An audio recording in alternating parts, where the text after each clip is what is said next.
The area around Glenlyon is so beautiful that I decide that it's once again time to get off the bus and hitch a lift on Shanks's pony. Walking at this time of year is a necessity.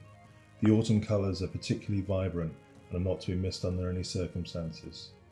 Wandering up glens, meandering along winding tracks past grazing groups of deer, and walking over bridges that span frothing streams that will carry the snowmelt cascading down into the valley in the spring, I wonder why anyone would want to live anywhere else.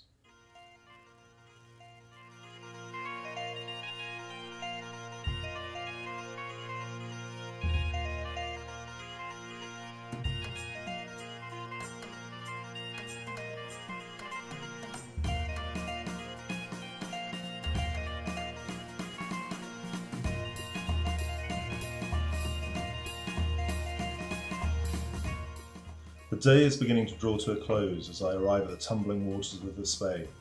This frothing flow is the reason why the McClelland's Speyside malt is the one that I look forward to, possibly more than any other. Its clean and crisp taste immediately brings images of the cascading Spey to my mind. The day finally ends as I check into my hotel in Nethy Bridge with a spring in my step and an empty hip flask in my pocket. That was easily remedied though, a dram in front of the fire and as much McClelland's Speyside as I can fit in the flask.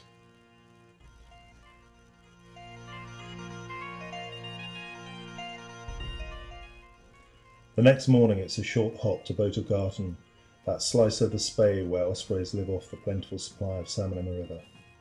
I've decided it's time for some fishing. I've been keen on dangling a line from the time that I learned how to tie a fly at my father's knee as a young boy.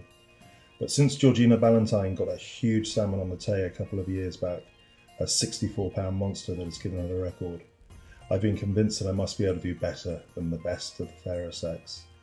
So far there's absolutely no evidence to back up this theory, but even if I don't catch anything, a day of spey casting and rowing aimlessly about the place on one of our most beautiful rivers is hardly a day wasted.